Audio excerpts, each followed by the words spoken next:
The Cellcast is recorded in front of a live streaming audience.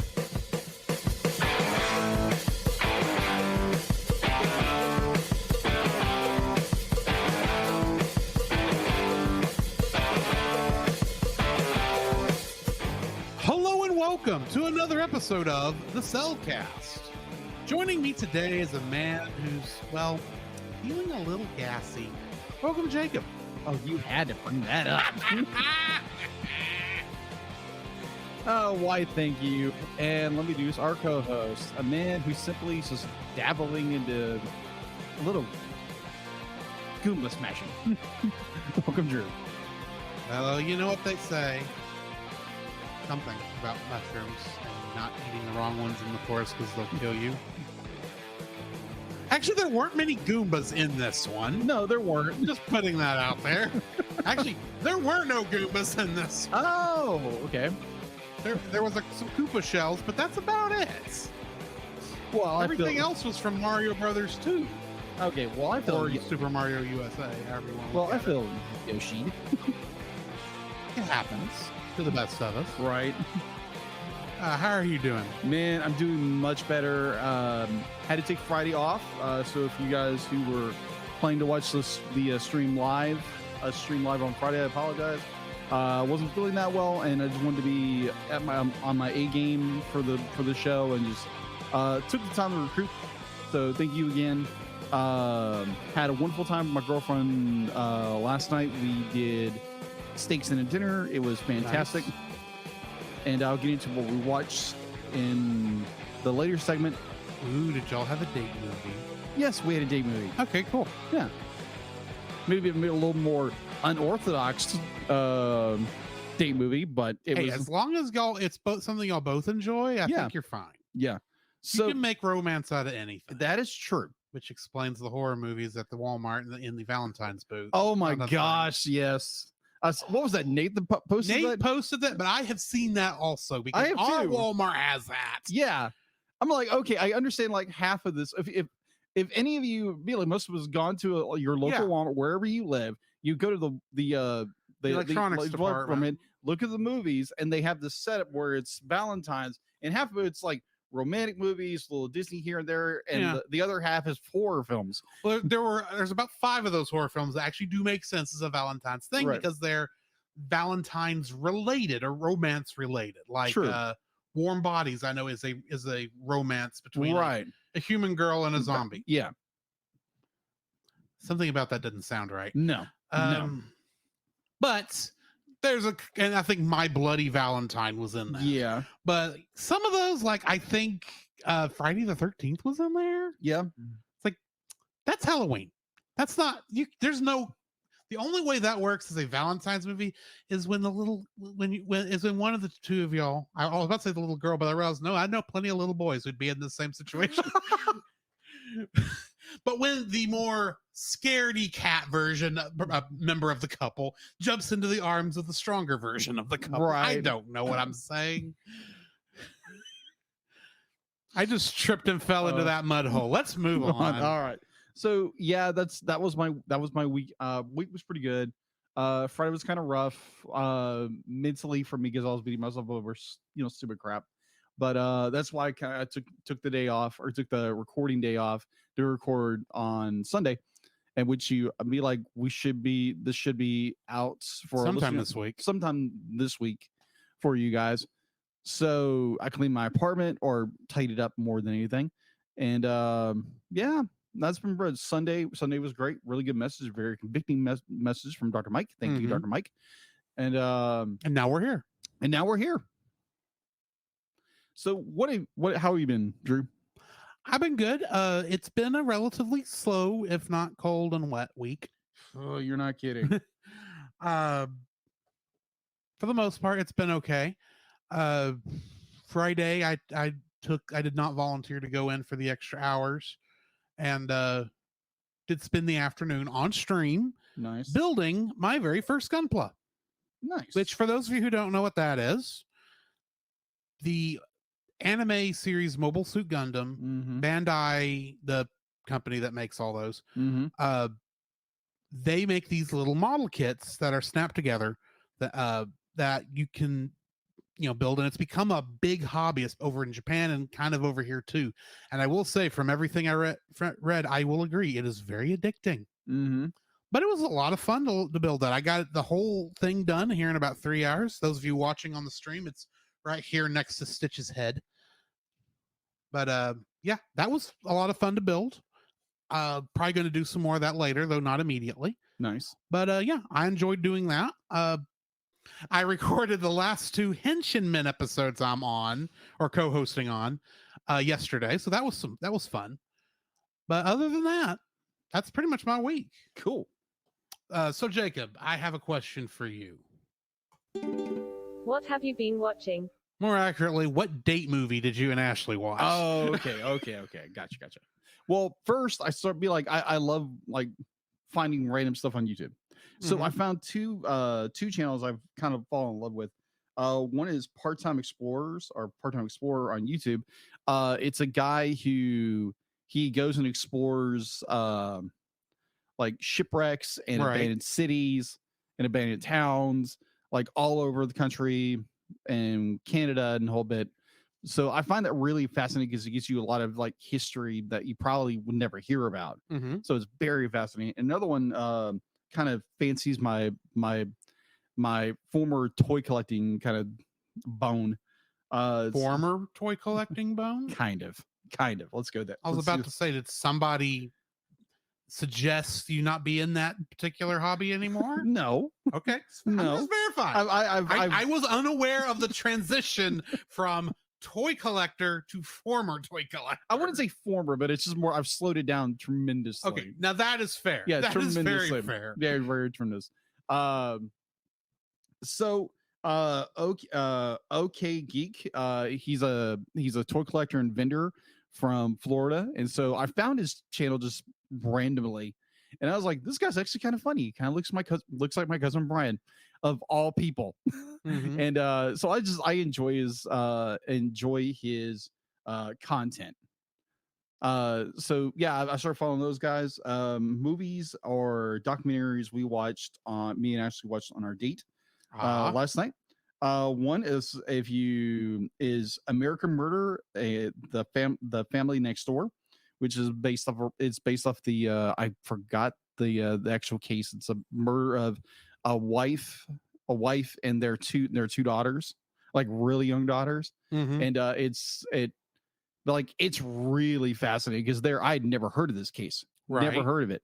So Ashley's sitting there. This is the one Ashley was talking about y'all watching before Sunday school this morning, wasn't it? Yes, it was. Where you said, I'm fairly certain he didn't do it. And she's said, like, yeah, he did. It's like, spoiler alert, he did it. It's like, hey. But yeah, it's really fascinating. Be like, if you like true crime, be like, yeah, go watch it. It's really good. And so the movie here's the setup. So we decided we wanted to do a date night, right? Or just because it was it's Saturday. It's Saturday. That's but it's about the only day we get because she works where she works and I live here. There is a good hour and a half distance from where you work versus where she works. Yeah, about an hour. Yeah, hour and a half depending on traffic. That is true. So I was thinking where she lived, but never mind. I was thinking where she works. Yes, exactly. There because you go. both of y'all don't need to be taking the drive to meet the middle, for being honest. Yeah, that is true. On the weekday. So we decided to go in this weather.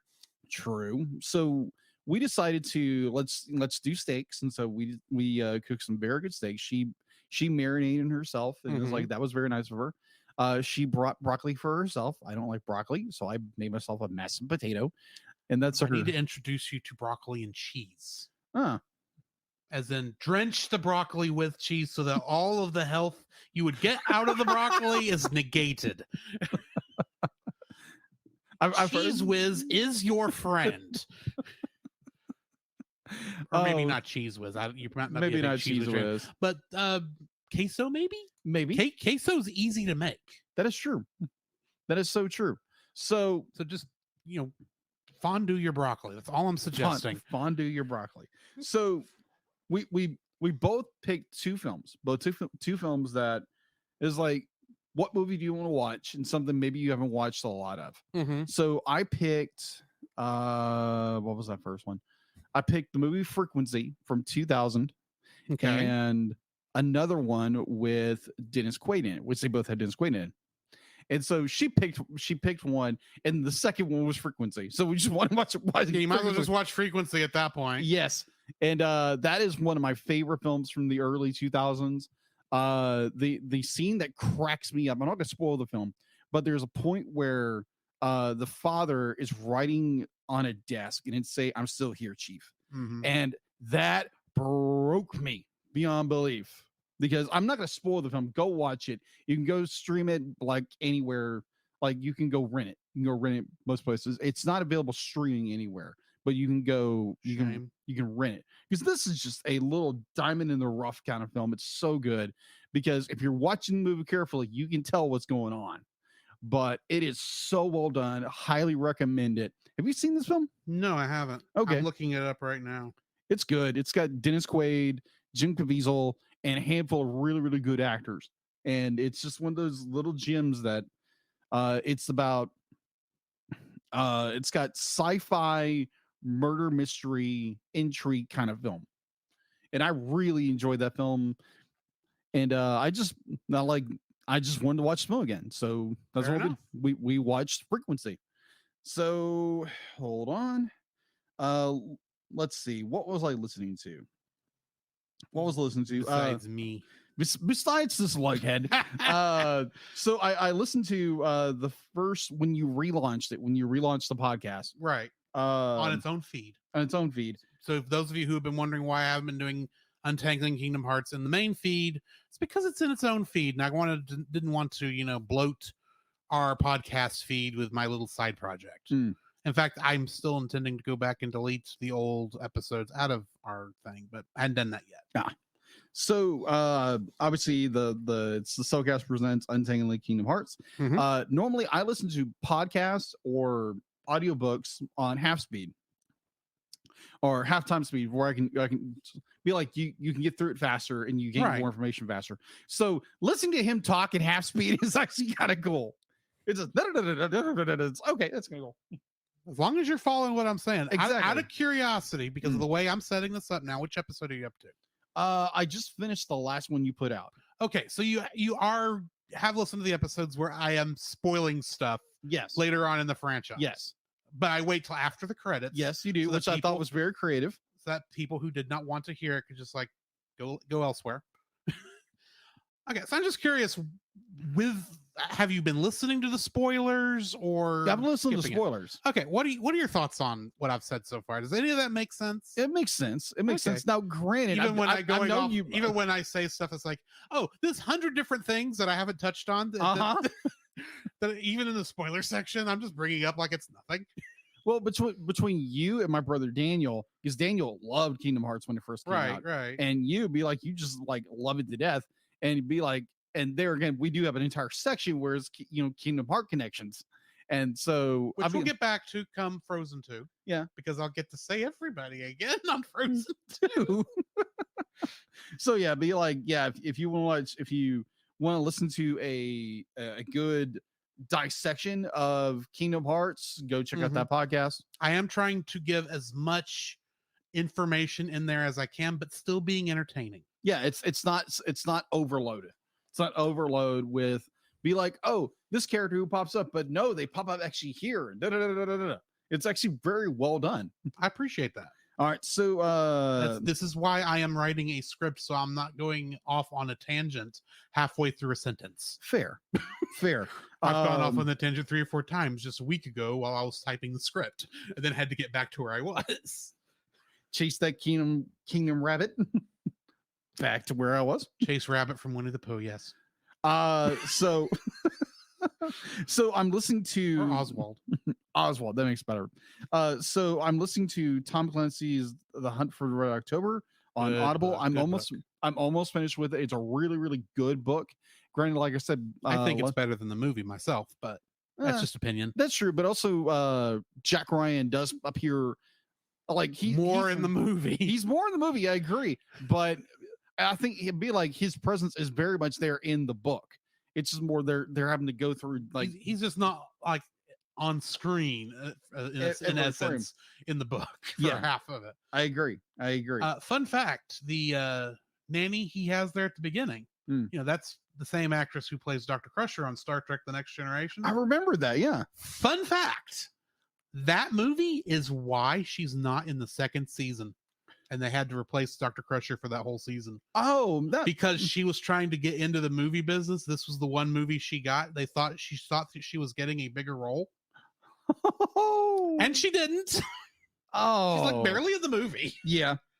And so she came back to the show because she was at least getting more screen time there. True. Even if she was playing the mother of Will Wheaton. Anyway. And would later go on to have a weird episode with a Irish ghost on a planet that she was falling in love with somehow. That was a weird episode. Sub Rose is a weird episode. But we're not here to talk about Star Trek. Continue. No, we're not. So that's all I've been listening to and watched. I want to also give a bit enormous shout out to it's a Instagram page. It's a little young friend of mine. Just wanted to plug his Instagram real fast. Life.of.j or CJ Crook, as in CROC. This is a little guy that I've known from church, and just want to give his little Instagram a little shout out. If you want to watch just a really cool little guy just do goofy little things, be like, go check his little Instagram out. All right. Since you are going ahead and giving your shout out, I'm going to go ahead and give a shout out of my own. Okay.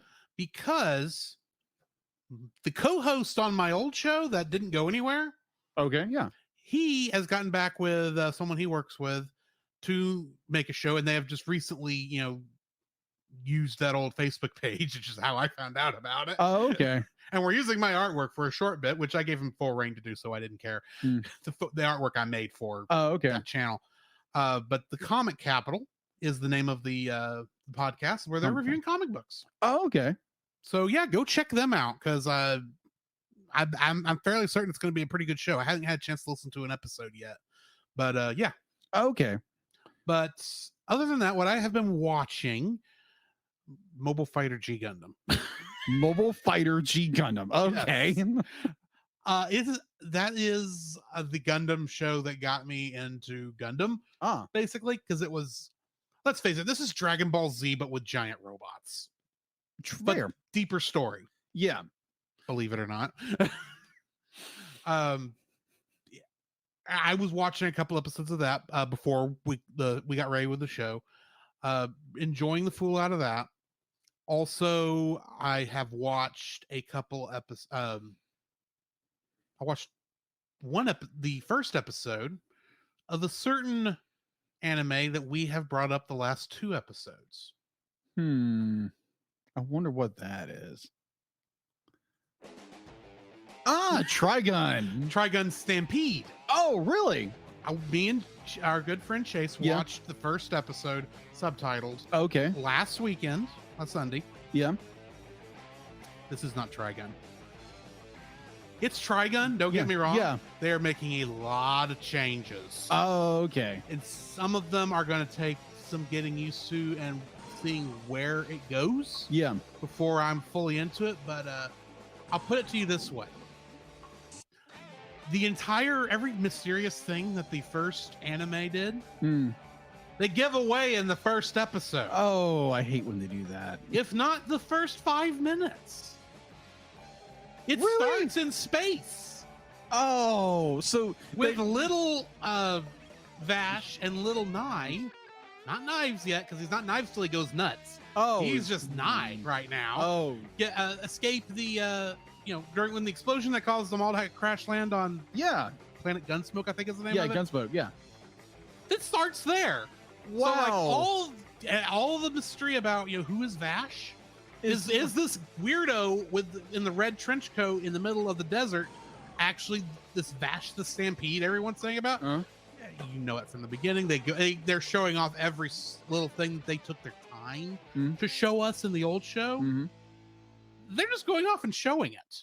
Well, it's like, hey, which makes me wonder: A, are you telling? Obviously, you're going to be telling a different story. This is not intended to be a remake. Mm, It's just a reboot that you're focusing on a different story, which is fine. yeah. Except there's a lot of stuff I'm just going in on. It's like, I'm going to wait for an English dub and see if maybe that works a little bit better. I don't know. Because that first episode, it was just a little Plus, this is using the 3D Mhm. animation, which, as you know, with anime is a little tricky. Yeah. It's a little crunch. It doesn't work all the time. And for some reason, the animation between the animation and the characterization, they made Meryl look like she was made out of rubber hose. She moves like that. She's playing this cutesy little girl, Oh. which is not Meryl. No, it's not Meryl. It's not Meryl at all. She's short, but she's cute because she gets angry. Yeah. In the You don't wanna original, like it when she's angry. right? She's one of those people who's cute when she's angry in the original, but now she's just being cute because she's cutesy anime girl who's going to be a journalist. Wait, I thought you worked for the insurance. No, I'm a journalist. I hate you already. And then the other guy, the Roberto De Niro, that you had a hard time pronouncing his name last week for some reason. He's just the serious guy who is serious for the sake of being serious. And I know this is first episode, so they can't go into as much story, as much characterization on these people as I want. And sure, different creative team who are doing something different. And yes, but here's the problem. Trigun is a manga. It's based on a manga. You're not adapting the manga, at least not directly. You are doing a very loose adaptation. It could be good. Since I've already shown Knives Goes Crazy, I'm already thinking, where are you going now? Because you just spoiled everything from the first show. What is left? The only thing they really haven't shown is that he's half plant. Spoilers for the original Trigun. I should have said that a lot earlier. Womp, womp, womp, womp. But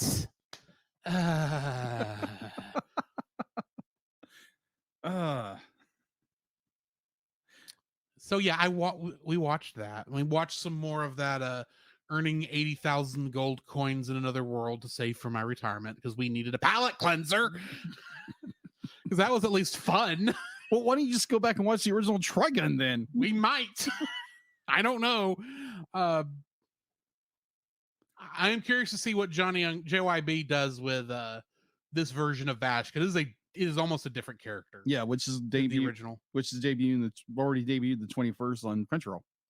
I hadn't had a chance to look at it yet, but I hope he does a better job than what they were doing over in I hope he can save it. I'll put it that way. I hope he can save what they're doing. But I suspect they're going to be trying to change too much, and it's not going to tell the story I want to see. But besides the point, we don't even get to see his comedy that much. That's what's sad, because Vash is supposed to be a little crazy. Yeah, we don't get to see much of the crazy. Not as donut loving, There's antics. No donuts in this episode. Okay.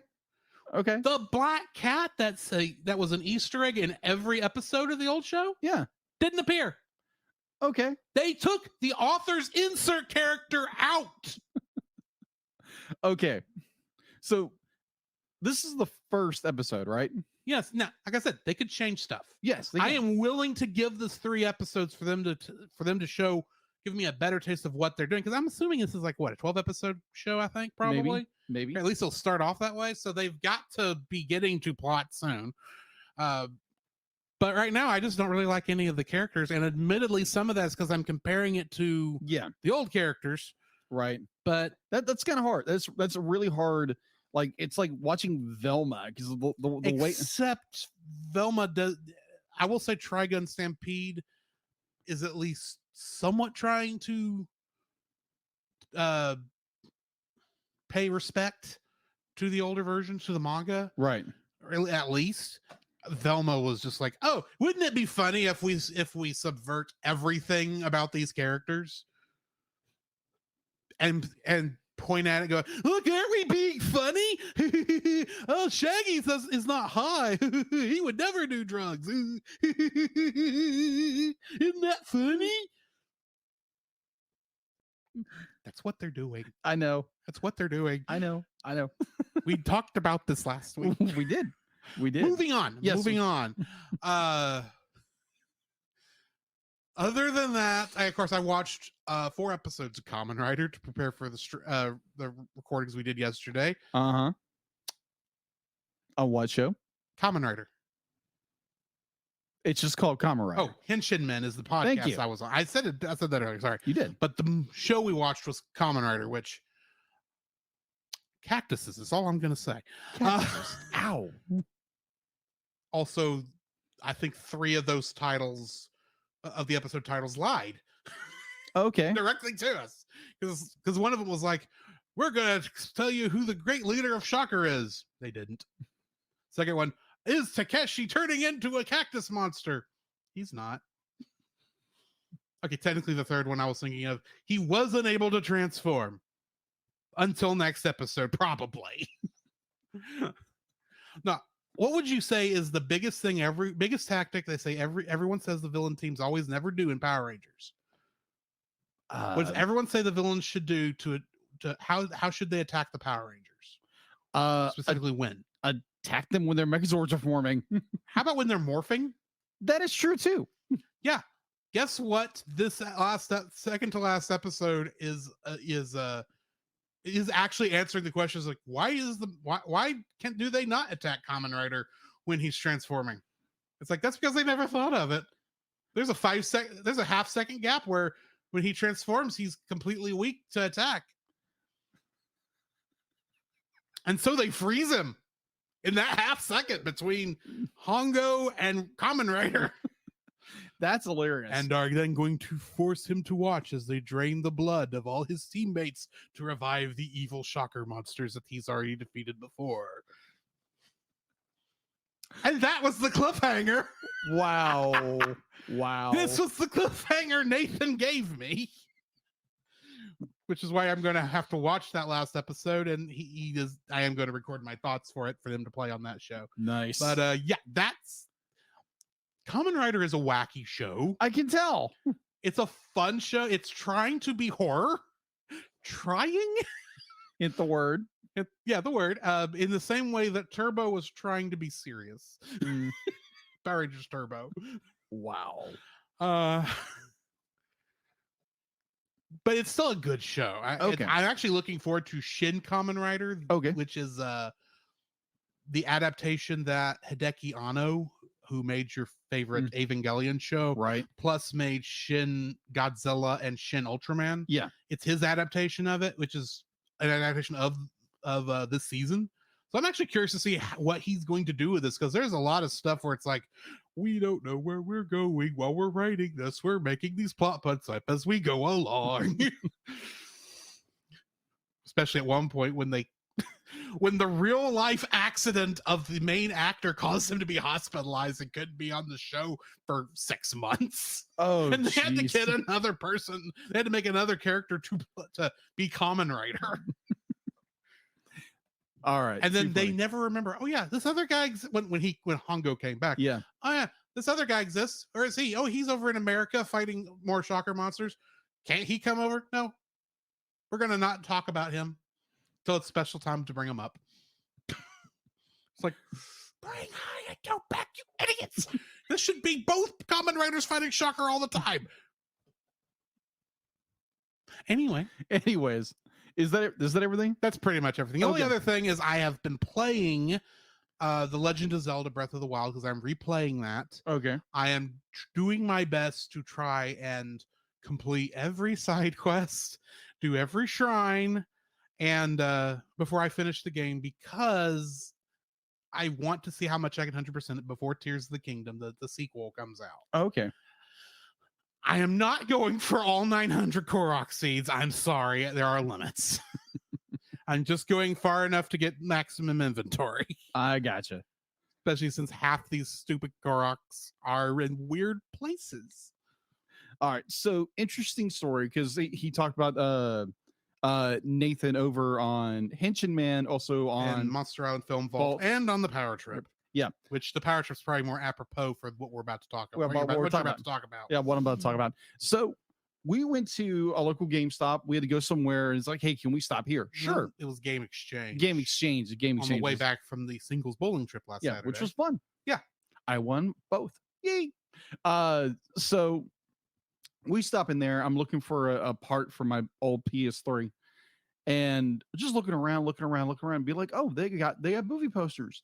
And looking around, like he finds a poster he wants. He's like, yay, I find a poster I like. It's, oh my gosh, yes, I'm gonna take this in a second. And then I stumble across they had tons of Power Rangers 2017 posters. And we be like, I kept thinking, it's like, didn't Nathan like this movie? It's like, yes, he does. For some reason, he really enjoys this movie. And I just casually messaged him and is like, hey, what was your favorite character on this movie? And he says the Black Ranger. It's like, okay, the Blue Ranger. Blue Ranger. I'm sorry, Blue Ranger. Just because it was an African American actor. That's not what I meant. The Blue Ranger. Admittedly, that's what Saban did back in the day. They made the Black Ranger African American. Yes, me like it's just either anyway. Jeez. So I asked him the question. He's like, yes, Billy's my favorite character. So we sent him 2 posters. Or Drew sent the posters, and I had an extra tube. He had an extra tube. So be like, he got it. He did a reel for it. No, he did a TikTok. He did a TikTok for it. So go look that up. Monster Island Film Vault, I think it is. Yeah, MIFV. Just search MIFV. Yeah, on TikTok you can find it. Like, it's quite hilarious. Apparently FedEx kind of crushed the box, or crushed the tube, or went into the tube anyway. Yeah. So yeah, that was kind of a fun little thing we did on, I think that was last Saturday. Yeah, last Saturday. Yeah. So yeah. So Jacob, what do we have in the news? The Cellcast News with your host Jacob Heron.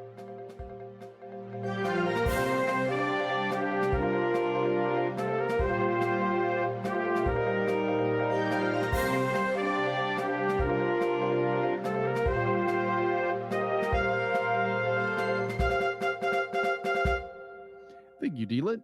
And what we have in the news is nothing really significant. I know there was an article that came out with the who would have directed Scoob Holiday Haunt, and what technically he did direct it. Well, he did direct it. Yeah, it was in post production, and when they pulled it, yeah, and they talk about that Batgirl, which was already in post production when HBO Max, Warner Discovery decided to pull everything. Mm-hmm. So yeah, that was interesting. Other than that, not really much of anything really. News wise, unless you have anything else, I'm kind of stumped. Not that I'm aware of. All right. So let's go ahead and get into our spoiler-free thoughts on parts 3 and 4 of Rise of the Mushroom Kingdom. Certified fresh and spoiler-free. So once again, I saw this about 20 years ago on school computers when I was supposed to be doing other work. And statute of limitations is long past. Yes. Those computers don't even exist anymore, probably. Probably but not. This was actually the last one I think came out my senior year. And I didn't even know he was doing them until he was continuing until I happened to go across Newgrounds and I saw, oh, part 3 is coming. That must mean, and then I watched that and go, okay, obviously there's going to be a part 4. Because I remember seeing part 3 come out and go, where could they go after part 2? And I was like, oh, that's where you go. That's an interesting take. This one, believe it or not, is not as bloody as the first 2. Agreed. But it is a lot gassier. Yes, it is very much more gassier. Oh my god. We went from being bloody and bloody to being childlike. Very, I mean, I guess it's immature in both senses. Yes, in both of them, but definitely we went a lot gassier, but Mhm. I actually think these are animated better. Yeah, they are much better.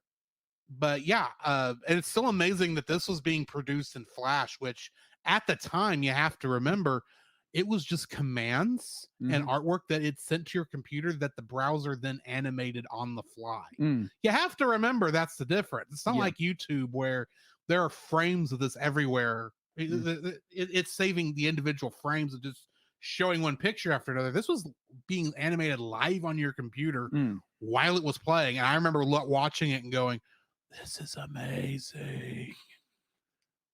Especially the lead up into the fight with Mouser, the mouse he fights there at the beginning, Right. which is obviously a play off of the Spider-Man 2 teaser from that time period. Right. But yeah, I enjoyed it. It was it's fun, and yeah, go take a look at it. The links this will be in the description, by the way, in the show notes. Yeah. Like I said before, I had possibly heard of these years and years ago, never watched them, or I may have gotten a glimpse of them and like, okay, it's interesting.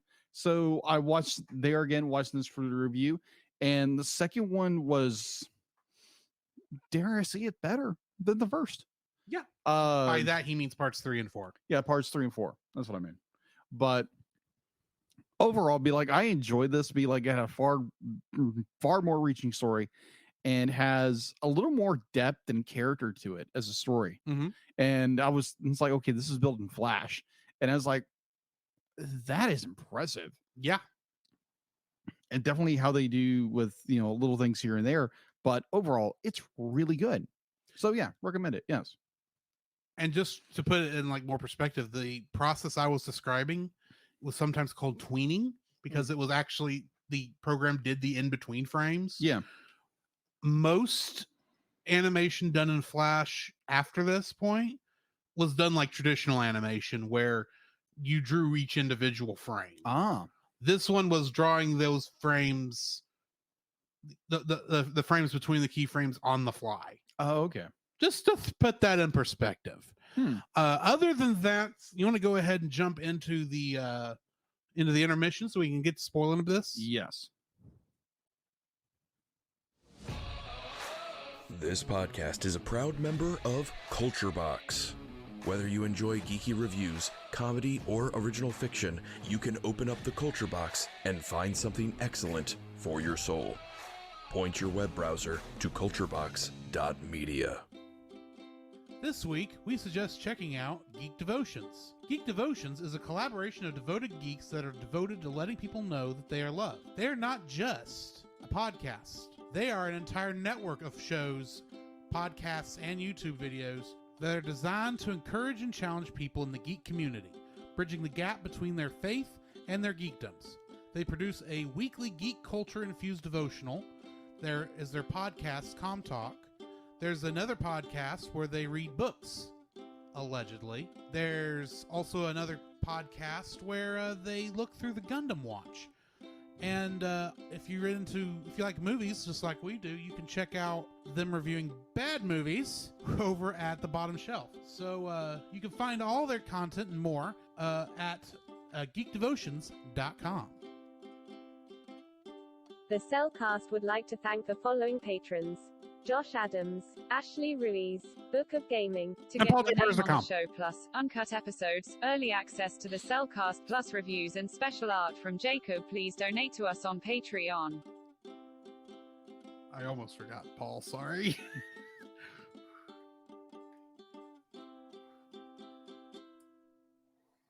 The following is a spoiler-filled review for Rise of the Mushroom Kingdom, Parts 3 and 4. Listener discretion is advised. Mario. Rise of the Mushroom Kingdom, Parts 3 and 4 were written, directed, and animated by Randy Solom.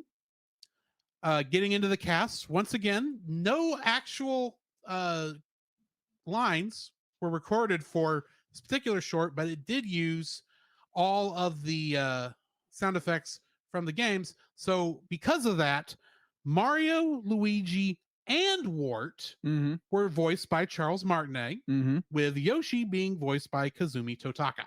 Yeah. Getting in.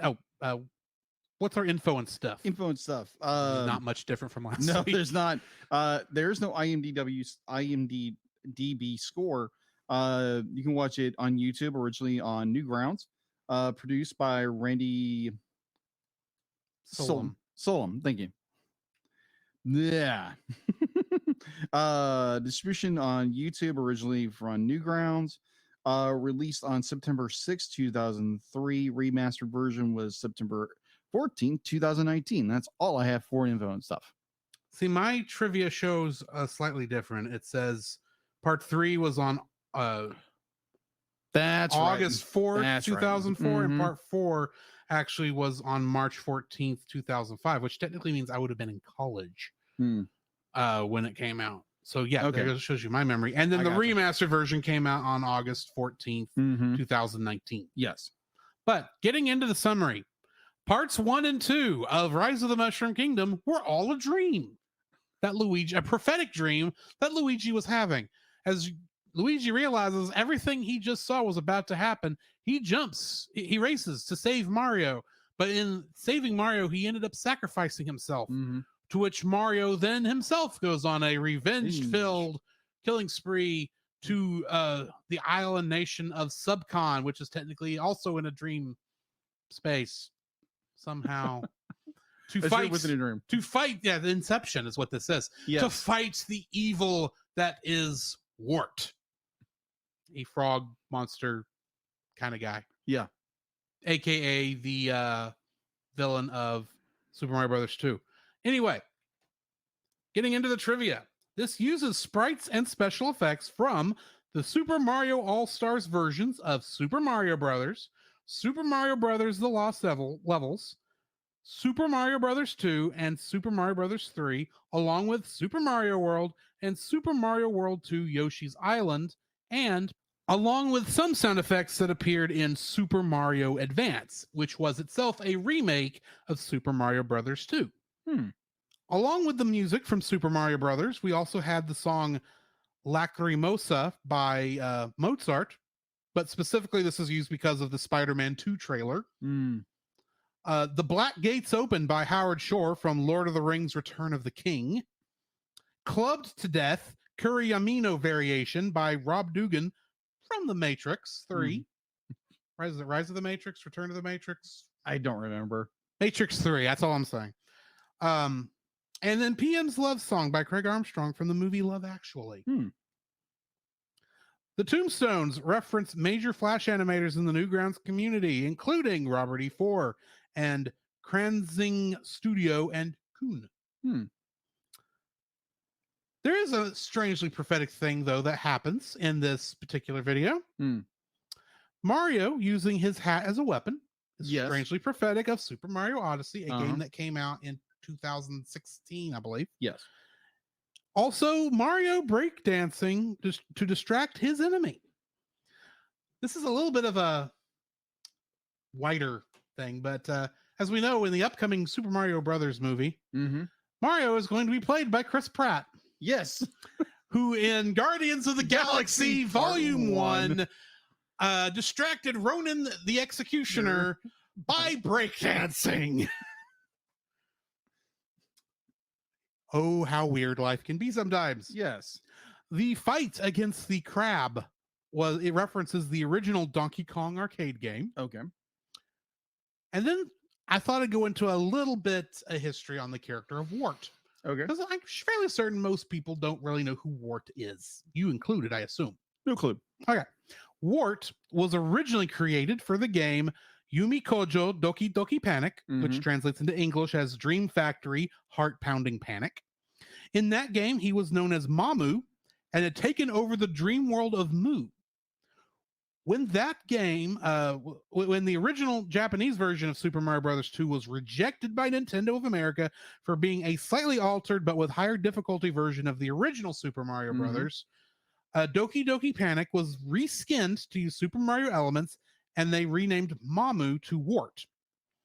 Wart, though using that name of Mamu, also appears in The Legend of Zelda Link's Awakening as an ally to Link, teaching him the Frog's Song of Soul on his ocarina. Interesting. Link's Awakening, though, did use a ton of assets from the Mario franchise because of its dreamlike qualities. Dreams are coming up a lot in this, I'm noting. Oh my gosh. But that's all I got for trivia. What's your first like for this? My first like it's a far deeper story than the first one, because the first one was more revenge, and you get this dream be like, and like first watching be like, it was really a dream, or he just kind of like he saw the future and he's like he tries to prevent his brother from being bombed. Yes. Oh, bullet build. But I enjoyed it. It's got this they're gonna be like, it's Mario going on his revenge quest, and then it turns into Princess Peach. Am I saying it right? Is it Peach? We think of her as Princess Peach, yes. Yeah. Technically, at the time, no. Even at this time, because Super Mario 64 was definitely out by this point. So yeah, we would have known her as Princess Peach Toadstool at the time. Yeah. So Princess Peach goes on this quest to find something that turns out to be like it's a resurrection thing to bring back Luigi. Of course, it's the one-up mushroom. The what? The one-up mushroom. Oh, one-up mushroom. That's right. The green one that gives you extra lives. Yeah. For some reason, being kept in a Bowser cemetery, which I found hilarious. It was like, okay, this is interesting because they're playing in like little cues here and there. Like the story building is very well done in this movie, or this short, or this pixel short. Overall, I really enjoyed the story, and it's be like, okay, I'm really intrigued. I'm hooked. And it's like, and by the end of it, it's like, okay, the brothers are united. The Mushroom Kingdom is saved, and it's nowhere near as bloody as the first one, but it's still incredibly well done. Yeah. So that's my first like. My first like are all of the little references to Mario's stuff throughout the entire thing. For instance, like I said, the crab fight being a reference to the original Donkey Kong arcade game. Yep. All the little things about that are different about Super Mario Brothers 2 having to be used in full here. All those little things I actually enjoyed. When he's going down into the temple to go fight this wart the second time, you can see on the back pillars, along with a sprite of the original Donkey Kong on the pillars and the hieroglyphs, there's also a hieroglyph of one of the viruses from the Dr. Mario game. Really? Yeah. Huh. I think it's the red one, but do not quote me because it was just an outline, But yeah, all those little things, if you're looking in the background, I really did appreciate. So yeah, that's my first like. What's your second? My second like would be the continuing quest of revenge. Yes, revenge. Revenge is always, kind of a dish best served with vegetables, apparently. I used revenge as a dish best served cold on the last episode. I agreed. But now it's just best served with vegetables. All right. So my second like of this film is that it definitely goes into the same vein of revenge, and it's be like there again, the roles are reversed, and that Luigi sacrificed himself, and then Mario, like in the previous one, goes off to revenge to revenge upon his brother against Wart. Okay, against a frog who wasn't Bowser. No, he's not Bowser. No, Bowser wasn't even in this. No, he wasn't. He got munched on by some. No, he's still alive.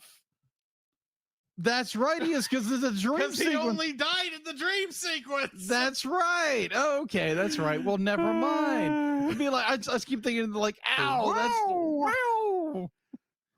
Yoshi. Oh man, but yeah, the plot of revenge is so thick with the radishes, not even funny. And I enjoy that for the revenge type. Definitely when you're kind of you're playing this very nice homage, but playing it really twisted and dark and like using a lot of dark humor. Mhm. But I really enjoy that. I really enjoyed how they ended it with how Luigi comes back after Princess Peach resurrected him and her little adventure with Yoshi. Right. That was fun. Overall, I really enjoyed this little short, and yeah, that's my second like. My second like for this Mm-hmm. is all of the original sprites he made for this. Agreed. The first two, he didn't do that many original sprites. It was very light in sprite work. Mm-hmm. And mostly it was just modifying other sprites to, make the Yoshis look like murderers. Right. Among other things. Right. But in this one, though, we've got a ton of new sprite work because, yeah, he didn't have as much to pull from fighting Wart as he did fighting Bowser. that is true. He had so like nearly everything in there. There is one sprite of Wart I am not a fan of, and I will talk about it later. Mm. But the whole thing there, especially with the fight at the end where Mario catches Wart's tongue and then spins him around. Oh my gosh. This is like, okay, I know that wasn't from the game, but that looks awesome. Yes, agreed. But yeah, this whole thing is just excellent. Agreed. Yeah, I really did like a lot of the original sprite artwork. Not all of it. Mm-hmm. Get to that in a minute. But anyway, what's your third like, if you have one? I don't have a third like. All right. Honestly, I don't either because I think we both forgot we needed 3. Yeah. Remember, the next movie we actually record, That's we need 3. Yes. Okay. Anyway, Yoshi. first dislike then. Okay. Your first dislike. Okay. My first is like, okay, throw me that mushroom. My first dislike of this film, I really don't have one. It's so well done. I understand. There's some animation errors, like that's like Yeah, common. yeah, but that's minor in reality. Yeah, I'll agree. admit you there. Yeah, but honestly, I'm trying to think. I'm trying to rack my brain with some kind of default in this little short, and I just can't think of any. Well, then I'll just hit my one. Really, Okay. I don't like the back sprite of Wart with his butt showing. Oh, okay, that makes sense. Two reasons. One, it's there just to be a stupid joke, Mm-hmm. and two, it doesn't make a lot of sense why someone would have a piece of clothing with a butthole on it. That's just a cape, I should say, with a hole for the butt. Granted, it serves comedic purpose. Yes, it does. But I don't understand why Wart would have purchased that sort of thing. Because what advantage would it have? It make it easier for him to go to the bathroom? Maybe. Why wouldn't he just lift up the cape? Very good question. But I don't. I know it's there just for the joke, Mm-hmm. and it was definitely not in the original. Now Wart falling into the vegetable machine, that is in the original, but Really? he goes all the way in. He's not just stopped up in the top. Okay. So, yeah. But other than that, I think that's pretty much all our likes and dislikes for this. I think so. What are you rating it? I'm gonna give it a 9.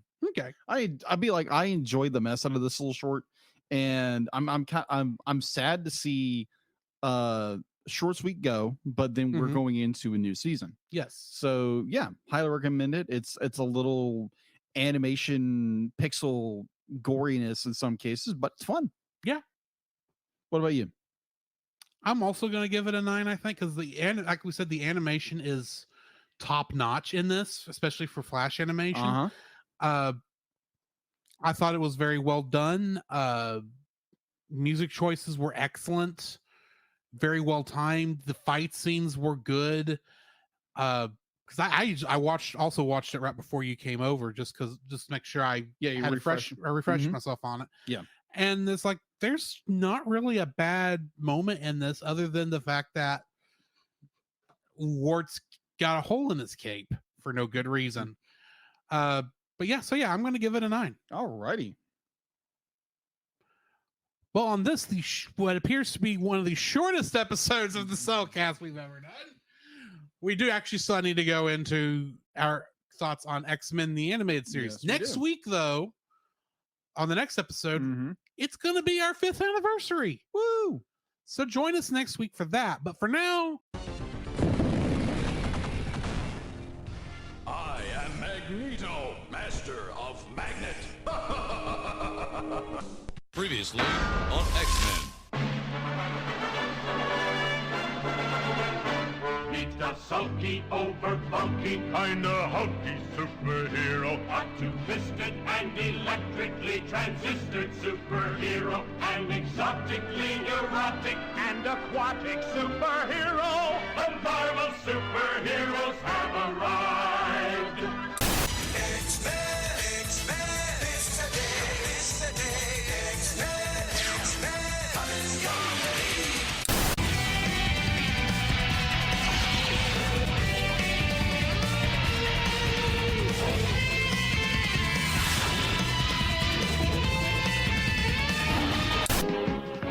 Spider-Man and his amazing friends, Iceman and Firestar.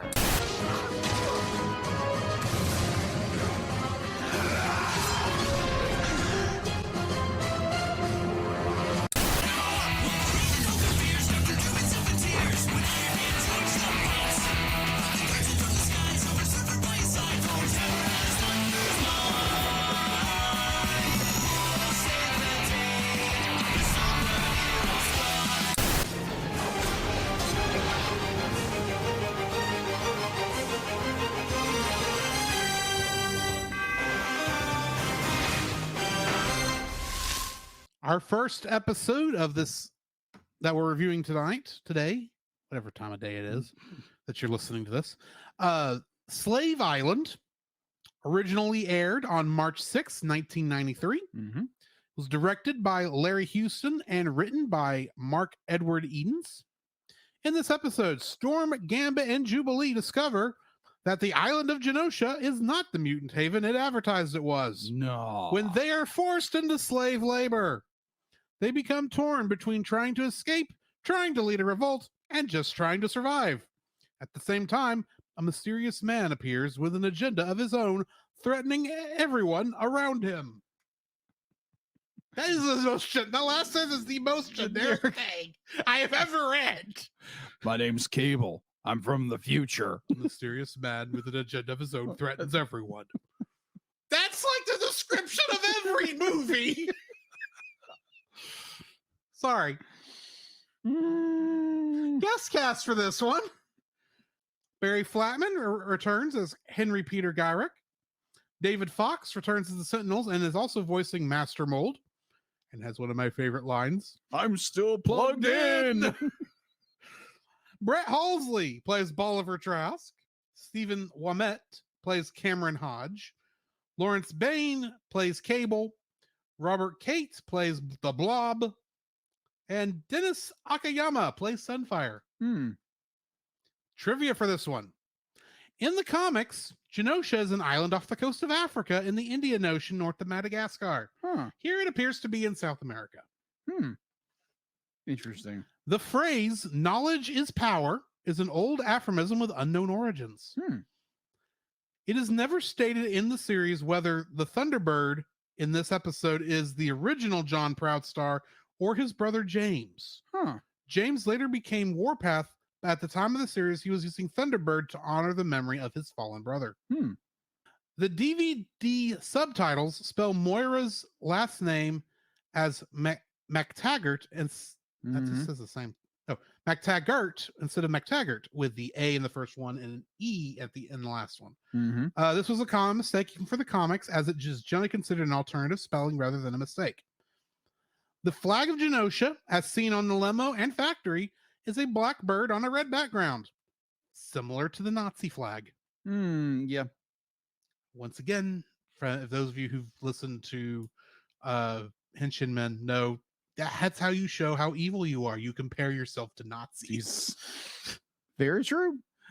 It is more likely than not that the Hodge seen as an ambassador here is not the same Hodge who was Beast's lawyer in Enter Magneto. Beyond the physical differences, Cameron Hodge would likely not help any mutant in court, and it's highly unlikely that he would go from being a defense attorney to an ambassador in such a short period of time. It is likely coincidence or possibly the two are related. However, though both are voiced by Stephen Wamett. The card trick that Gambit plays on the guards is known as 52 card pickup. Several mutants appear in the episode that were part of Cable's team of X-Force, including Cable, Domino, Feral, Thunderbird / Warpath, Caliban, and Richter. Cable may be sarcastically referring to himself as one of the Wild Men of Borneo, a pair of twins who were exceptionally strong and traveled as part of a freak show. Storm has the power to throw a ball of concentrated lightning. When destroying the dam, she is able to command the weather to shoot a straight bolt of lightning instead of using the ball. 4 of the freed slaves are Mystique, Avalanche, Blob, and Pyro. They would later go on to form the Brotherhood of Mutants. One of the inspirations for Cable's voice was Clint Eastwood. Makes sense. After blowing up the limo, Cable stands over the driver like Eastwood's character did to the antagonist in Dirty Harry during the famous "Do I Feel Lucky" scene. Well, do you, punk? Cable reappears unharmed, and Hodge reappears with a vastly altered body, but Leader is never seen nor heard from again, apparently dying even though all were together when the flash flood hit. Despite ending on an obvious cliffhanger, it does not end with to be continued as the previous 2 episodes did. No. In Cold Vengeance, Aurora was captured in her civilian clothing while the others were in uniform.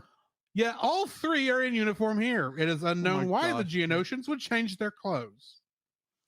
The episode takes place not long after Cold Vengeance, yet the moon continues to be full in both episodes. This is an issue throughout the series as the moon is perpetually full. What caused the sudden overnight change of heart in Sunfire and the other slaves regarding the revolt? That's what I would like to know. Right. The phone number is long enough for a call inside the United States, but not long enough to reach Scotland from there. It is also missing the 44 country code for Scotland. When the slaves march just before Jubilee's revolt, Sunfire leads the line, but in the next shot, Northstar appears in front of him. In the following shot, Richter and Aurora appeared just before Caliban, behind Caliban. Let's skip ahead here. Of the non-X-Men slaves, only Sunfire is named.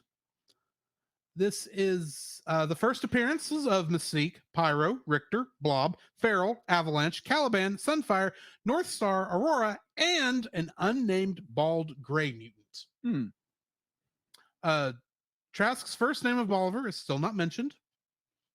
This is the first mention of Mir Island.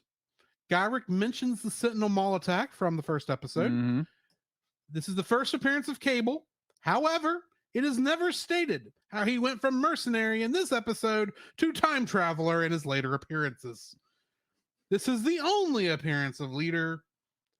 In this episode, Beast is neither seen nor mentioned. Poor Beast. What are your thoughts on this episode? This, oh my gosh. Like, I've always liked Gambit as a character because he's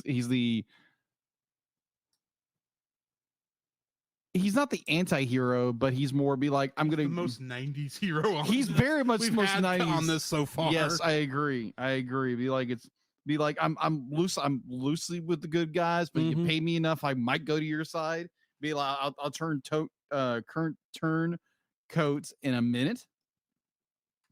But like, the story's good. I'd be like, there's a lot of animation errors where characters are flip-flopping positions, but like, Storm shows up in her civilian outfit while Gambit and Jubilee are walking around in the last episode in their uniforms, but then like all of a sudden Storm's in her outfit in this episode.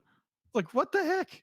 And I am fully convinced they had to have been making these episodes, like a lot of them at the same time. Mhm, So a lot of things that were happening that were one team might have been working on, mhm. the other team may not have been aware of, and that's why we get things such as the last 2 episodes where we had the picture be entirely different between episodes. That is true. That Or is in so this true. one, like you said, Mhm. Storm's costume being different between episodes, even though it doesn't make any sense for it to. Granted, as kids, we would not have noticed. No, we wouldn't have. But as adults, we're very aware of things. Interesting note, this is the second character created by Rob Liefeld to show up in X-Men the Animated Series. Oh yeah, because he didn't create He created Cable. Yeah, He also created Deadpool, who had one quick scene yeah, and he never never showed. episodes ago. No, Yeah. he shows up apparently in one other episode. Oh, okay. I don't know. I think it's still, it would still be his pre wisecracking version of him when he does show back up. Mhm. But I don't, from what I understand, it's not a big part Mm. because he shows back up when they get into the Weapon X stuff. Yeah. So like it's a good episode. It's I really don't know how to describe this episode. It's okay. It's decent. It's Mhm. not like one of these like really deep stories, but like yeah, Jubilee tries to do the revolt and it fails miserably. Mm-hmm. And just like things just fall into place with the story, and it's just like it's a good story, but it's just kind of like a meh kind of story. Right. Like Cable like you said, Cable showing up as a mercenary, and the next thing you know, he's a time traveler. Yeah. And obviously, like he's in his his exporter's uniform. He's got that big X on him, but he's like, "Oh, I'm a mercenary." But you're an X-Men? Confusing. Well, no, he's an X-Force, not an X-Man. Well, X-Force, X-Man. I'm from the future. All connected. Yeah, it's all connected. Either or. It's an okay episode. Yeah, this is not a great one, No, it's but not. it's we do get some more. This does continue on the Sentinel story that Mhm. we have not seen since the Agreed. first 2 episodes. Yes, agree. And it does introduce Master Mold, which is literally something that makes no sense to me whatsoever. Yeah. I get that you have a machine that can mass produce Sentinels. That is not the problem. The problem is it can stand up and walk like a Sentinel. And like we said earlier, he does have my favorite line. I'm still plugged in. Like, of course you are. You big tin can. You could unplug yourself, but do you have a battery? There's a question. Yeah. It was the 90s. It was the 90s. Probably a giant Duracell. Probably. And both feet. Yes. It might run for 20 minutes. If you're lucky. If you're lucky. Duracell, that size, it would take about 30 D cells Mm. in each foot. So interesting side note. So when you have younger brothers and you all have Game Boys, be like, and all of a sudden be like, you pick up your Game Boy and it's a little lighter, try to play it, doesn't plug in or nothing. And someone stole your batteries. All 4 of them. All 4 of them. Because the original brick Game Boy had 4 double A's, Yeah. And it might run for like an hour. which is still better than the Sega Game Gear, Hmm. which used 6 double A's and worked for 15 minutes. I've heard of that. We are both exaggerating both of these times. But Yes. Yes. Anyway, Mm-hmm. but yeah, this is a good episode, and I think we're ready to move on to the next one. Yes. Unstoppable Juggernauts. Yes, The Unstoppable Juggernaut. Directed by Larry Houston, written by Julianne Clem. In this episode, after the Xavier Mansion is destroyed, the X-Men search for the culprit and stumble upon 2 strong mutants. Mm-hmm. And I did not write when this episode aired. Hang on just a second. This episode aired March 6th, 1993. Thank you. I ran into some issues starting with this episode as starting with this episode, the primary source Mhm. quit doing episodes. They only did up to Slave Island and then they stopped. Okay. They have all the rest of the episodes, but it's like when you go onto that wiki page and you can tell the page was made was made by template, Yeah. and no one's filled the template in yet. Mm. Every episode after this is like that on Wow. where I was using it. Wow. So yeah, I bear with me. I don't have as much trivia for these going forward. But for this one, we got Colossus and Juggernaut, both being played by Rick Bennett. Really? In this episode, Beast is seen reading the book Civil Disobedience by Henry Thoreau. Makes sense. When Wolverine attacks Colossus at the construction site, Colossus throws Wolverine into a pile of rubble.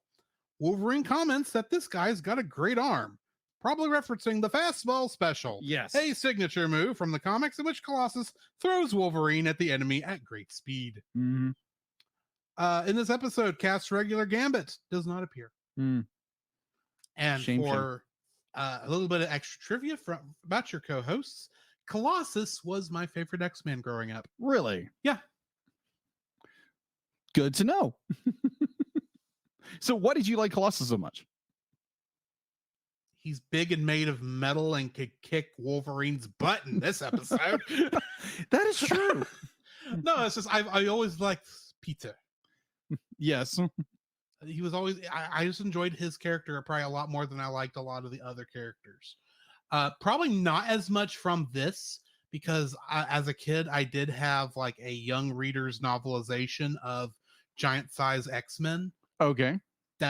which was the comic that introduced Right. Colossus, and it went into a little bit more depth in this character and how he joined and his thought process. And sure, as a kid I knew nothing about the Ruskies. Mm-hmm. The Ruskies. The Ruskies. So I kind of knew they were the bad guys in a lot of situations because cartoons, but this was a good guy. It's like, yeah, he's good guy, but he's not bad guy. Okay. He's the kind of man that would crush sparrow eggs between his thighs. You didn't know I could do Zangief, did you? That's a pretty good Zangief. But that is kind of what this character is. He does very Zangief, except he's Colossus. He's Colossus. Like, I did nothing wrong. I did nothing wrong. I was just attacking this man who was stealing from the bank. You did it the wrong way there, Colossus. Yeah, there again. No offense to our German listening audience there. Or Russian, for that matter. Russian. That's what I meant to say. Since we're talking Sorry, about Russians. Sorry, my bad. Whoop. We do not blame you for what your leader is doing to Ukraine. Moving on. What are your thoughts on this episode? Oh, besides being tongue-tied, I love this episode. It's we get this really significant point where they discover the X-Mansion's destroyed for some reason right now. We know that some big guy, Juggernaut, showed up. Yes. Destroyed it, looking for his brother. Mm-hmm. And it's the X-Men trying to figure out where this guy is. And it turns into this really, really good fight between the X-Men and the Juggernaut with the help of Colossus. The point where I'd be like, it's good storytelling where you use Rogue the right way, where she uses her absorbing powers and it's overwhelming for her. And it's so well done. Like, I love it when they use story points, definitely with Rogue, or they really deep dive into a character's story. And I just found that really fast, because it wasn't just me like, oh, she absorbed his powers and she goes ballistic for a second. It like goes bananas. Yes. Like, it's interrupting with everything. And I really find that fascinating. One thing that's interesting about this episode, since we are using the Juggernaut, is that this is the first time in X-Men the Animated Series that we realize there's more than just mutants out there who have powers. Yeah. Because Juggernaut's the first one who's not a mutant. X-Men 3: The Last Stand. Oh my. No, wait, he was in that one. Yeah. He was also in Deadpool 2. Yeah. He wasn't a mutant then either, Deadpool. He's not a mutant. He's the brother of a mutant who used magic powers so he could kick his brother's wheelchair bound butt.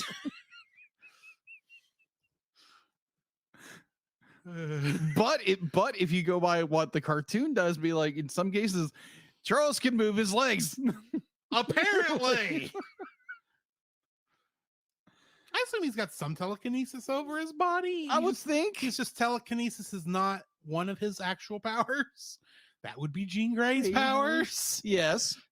Because fake pseudoscience. Yes.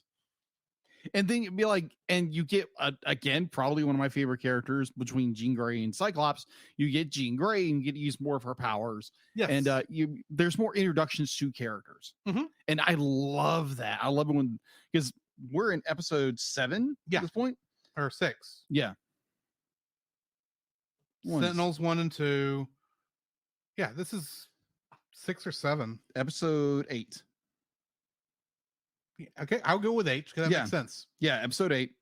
So yeah, it was just be like because we were getting into the groove and be like actually telling stories besides Storm and her claustrophobia. Yes. The entire for the last 3 like 5 episodes we've seen her and her incredibly changing skin color as a child. Yes. Oh my gosh.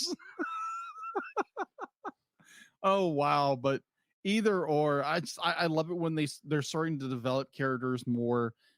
We got a little more Wolverine, which I like, and then I know later on we get a lot more character development with other characters, and I just really love it when they start stepping into using characters' abilities, right, and start stepping into like character backgrounds and that kind of stuff. I really enjoy that.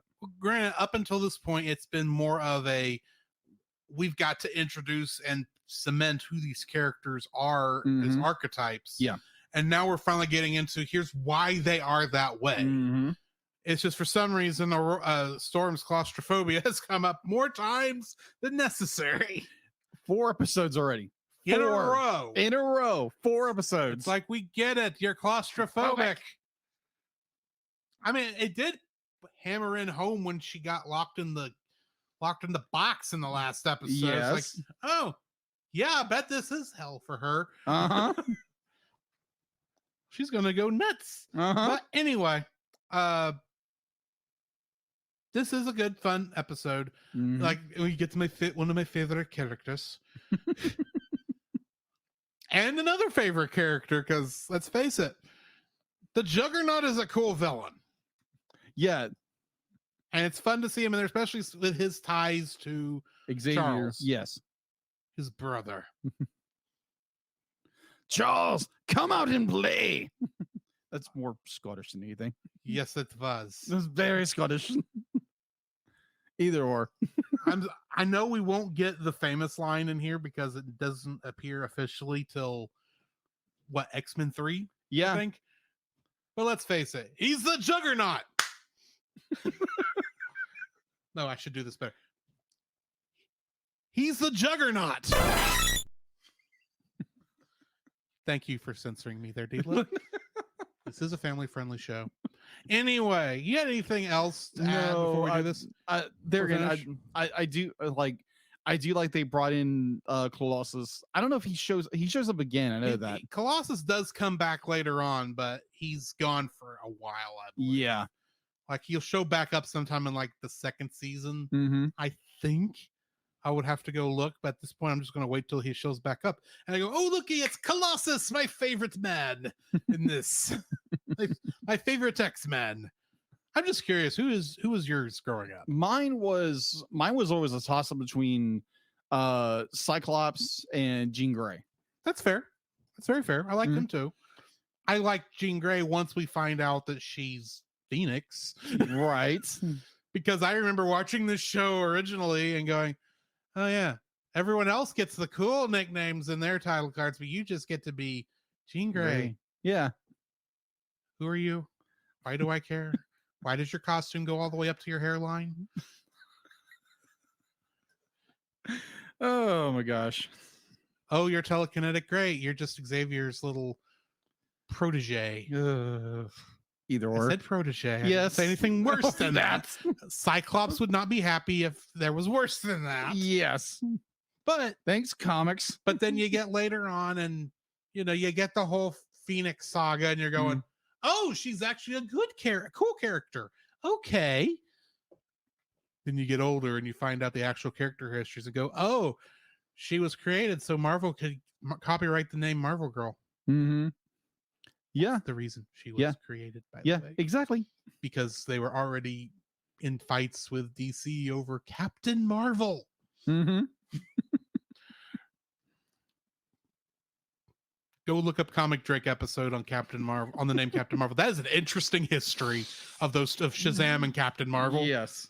But besides the point, I think that's going to be the end of this episode for us. So. Like we said, next week we are doing our big anniversary episode, which means we're not reviewing X-Men the Animated Series next one, because it's just going to be a regular episode. Yes. But join us next week for that. In the meantime, this is Drew. This is Jacob. And we'll catch you in the next frame. Yoshi. You can follow Jacob on his Facebook at Jacob B. Heron. His Facebook page, Jacob's Daily Art Corner, where he tries to draw each and every day. His Instagram at Jacob B. Heron. His Twitter at Jacob Heron. And his Letterboxd at Jacob Heron. You can find Drew on Facebook at Drew Dodgen. His Facebook page, Drew's Photo Bin, to see his photography. His Letterboxd page at GGeorge759. His Twitter at GGeorge759. And Instagram at Drew Dodgen. You can like us on Facebook at the Cellcast Podcast. On Twitch at the Cellcast Gaming. On YouTube at Cellcast. On Twitter at cast_cell. The Cellcast can be found at Apple Podcasts, Google Play Podcasts, Stitcher, Spotify, or anywhere else fine podcasts are downloaded from. Please rate and review us where you found us, and also on Podchaser. Email us at thecellcastpodcast@gmail.com. The Cellcast is a proud member of both the Pop Americana and Culture Box media networks. For more information, please see the link in the description. Our theme song is Drop and Roll by Silent Partner.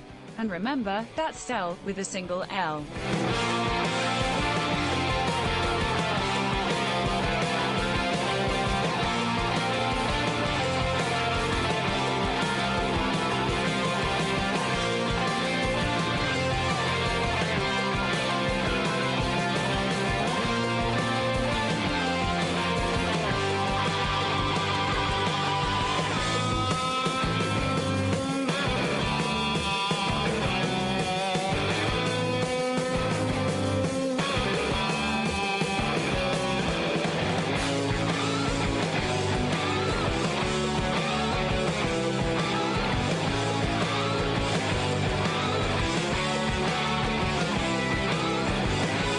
My dear King Wart, are you aware of the ancient Koopa proverb that revenge is a dish best served with vegetables?